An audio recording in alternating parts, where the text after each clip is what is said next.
Hello, guys. Welcome to another episode of the Dramatology Podcast. In this episode, I'm going to be talking about Bride of the Century, a 2014 drama by TV Chosun that came out with Yoongi and I can't remember the girl's name.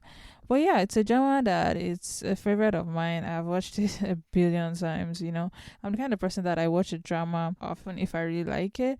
And so yeah, this drama is one of those dramas that, I've just watched so many times and it's a guilty pleasure of mine. So yeah, what is this drama about? Well, this drama follows the Choi family, right, over a century, and basically their life and love and loss. And I mean, in this generation, the 2014 generation, we are following Choi who is the head of the Taeyang Group at this point, right? His dad is kind of semi-retired, or should I even say retired? And his brother does not do business, right? He's a K-pop star, and so yeah, he's the head of the family. And when our drama started, he already has a fiance in Jang Yi-kyung, the daughter of this old construction that basically their company is going bankrupt, and I think only by marrying Choi can the family see some money to kind of like get themselves out of their situation. That's basically how our drama is. But then the twist is Jang Yi-kyung isn't our main character, right? The main character is a doppelganger, Naduri, a girl from I think a countryside that basically, because she looks like Jang Yi-kyung, the daughter of this wealthy family, she's able to replace her when the situation requires. And the situation comes up when the mother of Jang Yi-kyung finds out that the mother of Choi is basically using her daughter as like a sacrificial lamb in place of the childhood friend of Choi. That is the girl she really wants to marry as son. And because the bride of the eldest son of the Choi family always dies, she believes that once this Jang Yi-kyung girl dies, then Rumi, who is the girl that she really likes, the childhood friend of Choi, will just take her place. But unfortunately for her, Yang Yi-kyung's mom finds out, and she's not going to let her own daughter die, right? And so she employs Nadurim to take over this position, and it's in midst of this, and because Nadurim is very different from Jang Yi-kyung, she's not well put together. She's a sunny, sweet girl, and so it's this relationship with this hick kind of a girl, Nadurim, and this wealthy Shebal guy, Choi that our story kind of follows. And there's mystery behind it of like trying to figure out why the first wife of the eldest son always dies. But generally, the story holds its own in terms of plot, in terms of like everything. Like, everything is well done. The story is well done, and the plot doesn't fall off halfway, which it does a lot for like a lot of dramas, right? It just falls halfway, like towards the end, like they lose plot or something. I don't know. But this drama managed to keep its suspense. And its review was very good. Like, I don't recall how I felt about the review, but obviously I liked it well enough that I keep watching it because I watched this drama a billion times, right? So so that's what the story is about, right? And just watching the antics of Naduri and the reaction of Choi to her antics, right? I'll just talk about things I liked about this drama and things that it really impressed me about like why I keep watching this drama. The very first thing I like about this drama is its characters. Every character was good in their own, like in what they were trying to portray. Every character was kind of three-dimensional. There's not that much character development because the characters at the beginning don't start from a terrible spot. For example, Choi Kang-ju, right? He's the head of this Chebol family, right? He's the head of, not the head, but he's the other son of this Chebol old traditional family, right? And you would think he would be kind of mean because all the dramas I watched that are kind of from this era, this 2014 era of like just around those years, they tend to have male leads be mean when they are like rich. They tend to be very, very mean, very like almost like you, even as a watcher, will kind of dislike the male lead at the beginning, and it's only because of the power of love that they somehow like become like good people, which is very unrealistic, I feel like. But this drama doesn't do that, right? From the very beginning, Choi is kind of, yeah, he's arrogant and rude, but he's not overly mean. Everything kind of, at least to me, fits in his character. Like his character fits what it's supposed to be, right? At the end of the day, he's still the child of a rich family, so it only makes sense that he would be a little arrogant and a little, standoffish. Only makes sense, right? But you can still say that like his parents kind of raised him right, like they raised him not to be overly rude. In the very first episode, we see the scene where he fires a worker at his mall, right? And I mean, yeah, you can think, oh my god, that's kind of rude and he's kind of mean and everything. But to me, I felt like it made sense. She was wearing a perfume that was very off-putting. Where I work, right? It's a principle, it's a policy that nobody wears perfume, because no matter how much you love your perfume, somebody else will hate it, right? And so customers can come in, and no matter how much you think your perfume smells nice, they will like go somewhere else, right? Because your perfume is just off-putting to them. And so I get that point of him telling her, like firing her, because she's basically the very first person a customer meets when they walk in, and she has a very off-putting perfume, and maybe her perfume is even off-putting, but to Choi it is, and that's good enough to fire her, I felt like. So yeah, business wise, he's very like serious, and it makes sense. Like it takes that seriously, because I mean his family has not been making all this money by being lax, right? I mean some dramas will have us believe that, but in real life, like people actually work. Yeah, I mean I know there are some scenes where, like the scene where he slaps his assistant and told him that you stole from me, and so like that was out of character, I felt. But yeah, that was the only part that was like kind of oof. But otherwise, and that's again because he thinks he stole from me. Again, it's like it does not justify violence or anything. But yeah, that's the only scene I could say, okay, that was very regular trope of like a tribal character.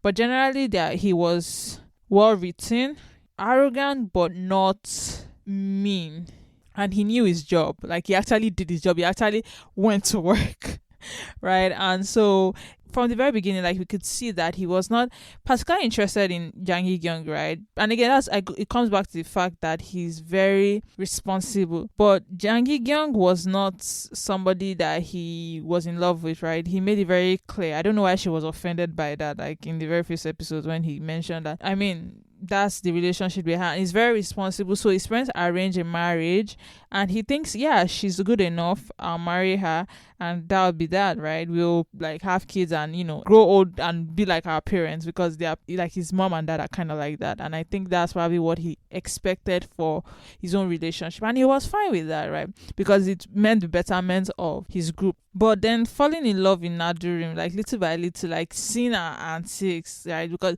she does very weird thing, her climbing on the wall to get into her house, right? And he's like, what the hell are you doing? Like moments like that, right? He slowly like falls in love with this character, and like it brings him out of his shell, makes him realize that there's really more to life than just going to work and like being responsible. And sometimes you need a little spice, and I guess Nadurim was that spice that he needed. And so he fell in love, and yeah, I believe is like the route to which he fell in love. Like sometimes dramas will show that, and you feel like, why does he like the female lead? Like it makes no sense.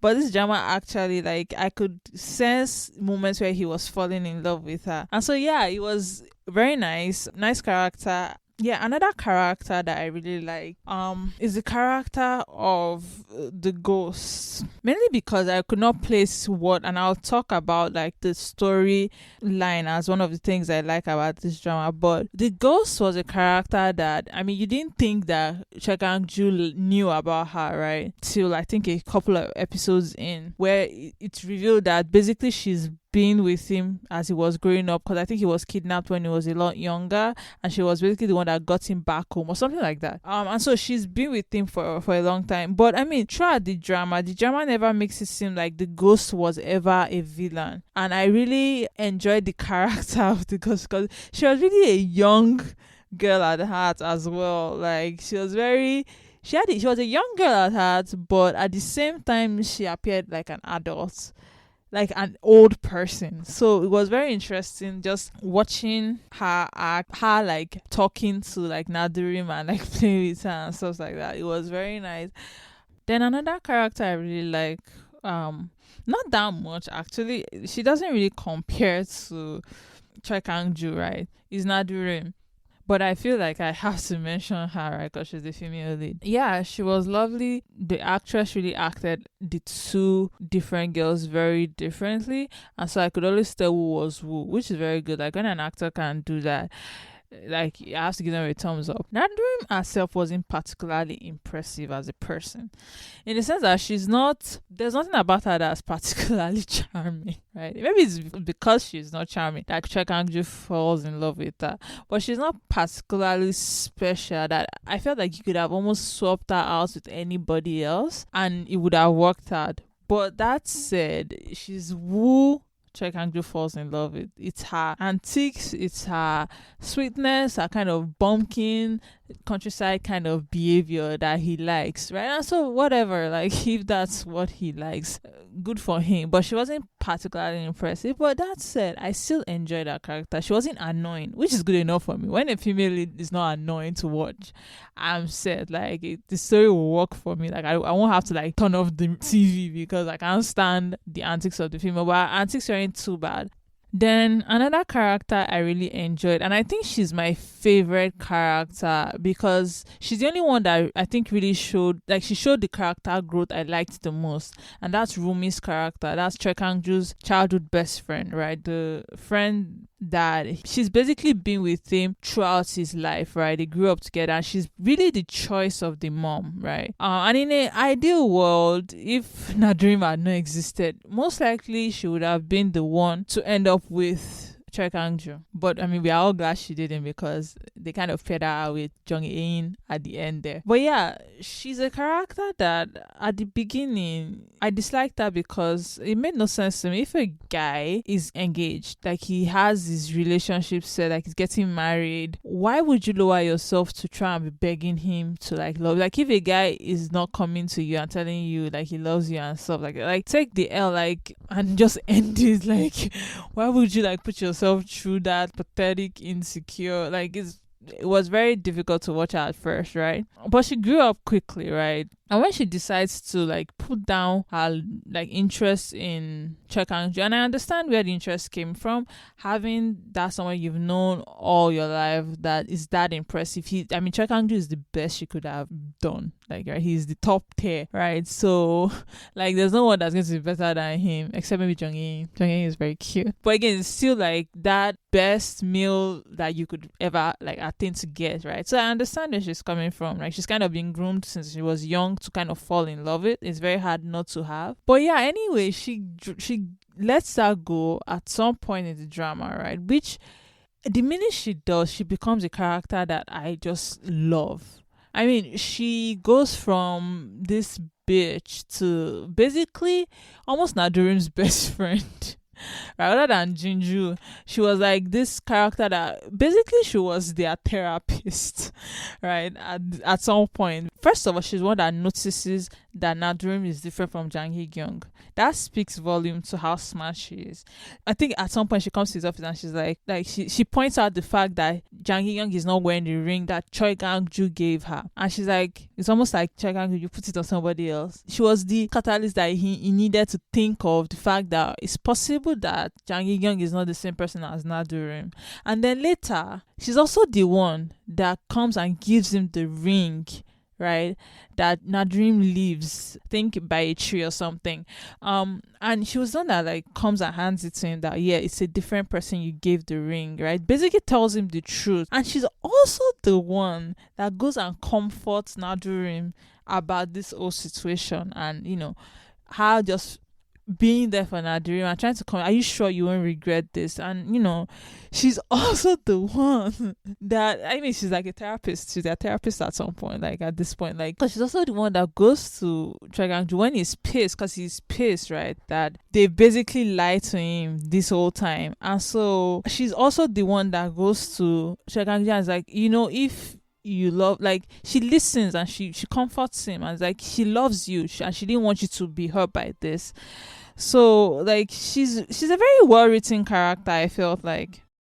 Yeah, that's it for characters. Then another thing I liked about this drama was the relationships between characters.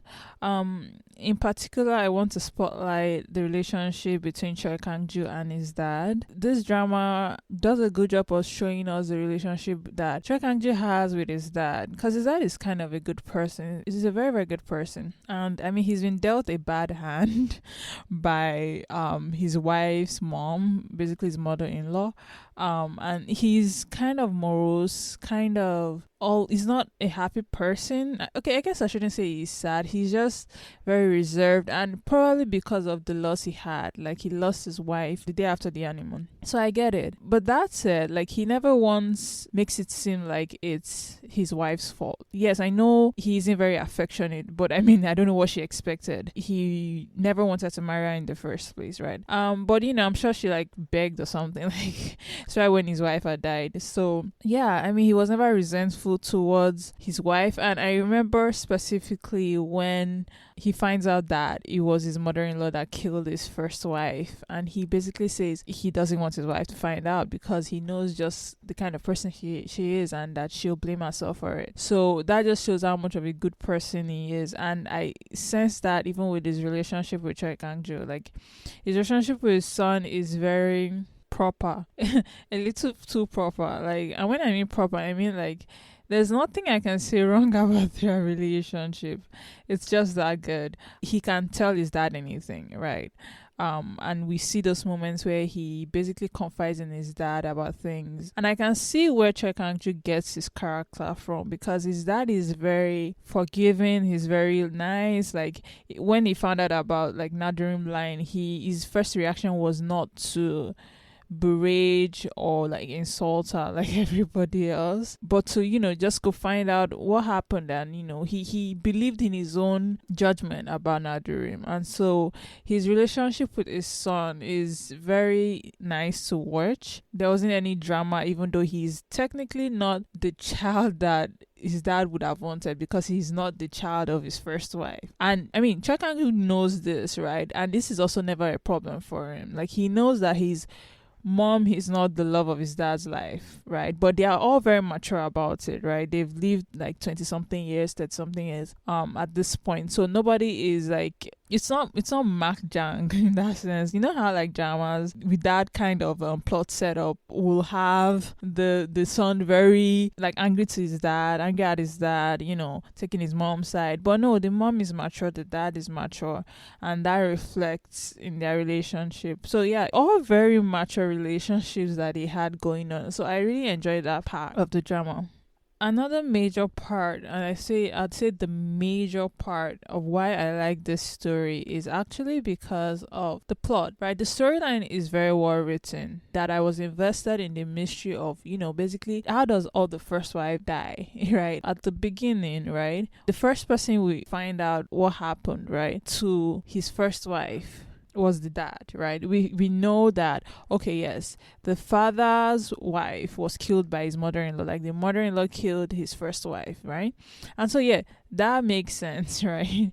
But as you go deeper, like, there's always something going on with this family that ends up, you know, falling on the head of the first wife, right? For the grandfather or the great grandfather, right, the nanny killed her, right? And when we say the great grandfather, I'm talking about like the era where the ghost existed in, right? She's technically the very first, right? And it just continues on like that, not because there's a curse, as Nadirin finds out, but because the circumstances just happen, right? So after the great grandfather, right, we have the grandfather, which is the ghost's child, right? At least this is how I read, like, this is how I understood the plot, because I mean, they never said it explicitly that the grandfather, that is the one that wanted to marry Nadirim's grandma back then. You remember he said he fell in love with her at first sight, and he basically made up the rumor, right? He is the child of the ghost, is how I'm going to interpret it, because it makes more sense that way to me. And so